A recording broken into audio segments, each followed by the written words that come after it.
কি করিস বাবা? খাইতে বসলাম আম্মা। তুই কি খাচ্ছিস সামির? বাংলা খাবার খাইতে আর ভালো লাগে না মা, এই জন্য আজকে ক্যাম্পাসে ফাংশন ছিল, ওখানে অনেক খাবার ছিল, তো ওখান থেকে বার্গার, পিৎজা, তারপর ডোনাট, এগুলা সব নিয়ে আসছি। খুব মজা মা, খুব। বাহ, তাই? সামির, আমি তোর ছোট খালের বাসায় যাব। তোর ছোট খালুর তো গল ব্লাডার স্টোন ধরা পড়ছে, সেটা অপারেশন করতে হবে। এই অপারেশনে নাকি এখন অনেক টাকা লাগে। তো সবাই জানে তুই বিদেশে থাকিস, অস্ট্রেলিয়া থাকিস, আত্মীয় স্বজনের তো একটু চাওয়া পাওয়া থাকেই বাবা। এই যে দেখ, কিছুদিন আগে যে তোর খালাতো বোনের বিয়েতে এতগুলি টাকা হেল্প করলি, সেটা কিন্তু কোনো বাবা নাই, একটু বড় গলায় থ্যাংক ইউ বললো না। কিন্তু এখন যদি কিছু না দিতে পারিস, তখন দেখা যাবে যে আমার কাছে এক্সপেক্ট করে কেন? আমি তো স্টুডেন্ট, আর অস্ট্রেলিয়াতে থাকি, তার মানে কি আমার কাছে অনেক টাকা?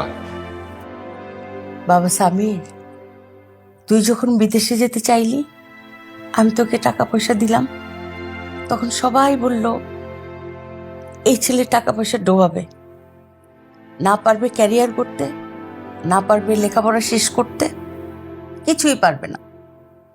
অথচ এখন দেখ, তোকে নিয়ে সবার কত গর্ব। আমি তোর জন্য অনেক দোয়া করি বাবা, অনেক দোয়া করি।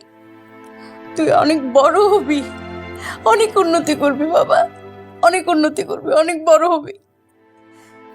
মায়ের দোয়া সব সময় তোর সাথে আছে বাবা। ভালো থাকিস বাবা।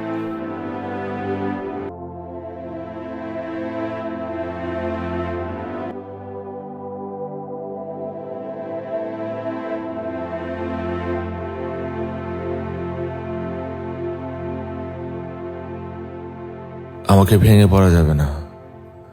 আমি যদি এখানে ভেঙে পড়ি, তাহলে আমার মা ভেঙে পড়বে। কিন্তু আমার মাকে ভালো রাখার জন্য আমি সব করব,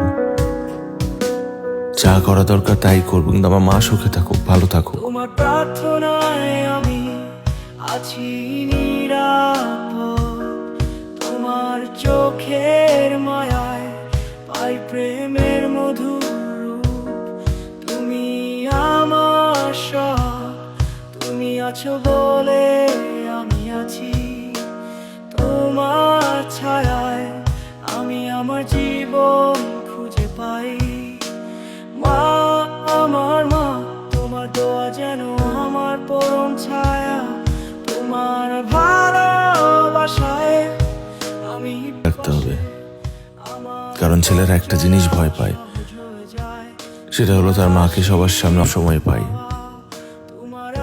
কোন দিন ভাগ্য ঘুরবে আমি জানি না, কিন্তু আমি জানি যে আমার মা একদিন হাসবে।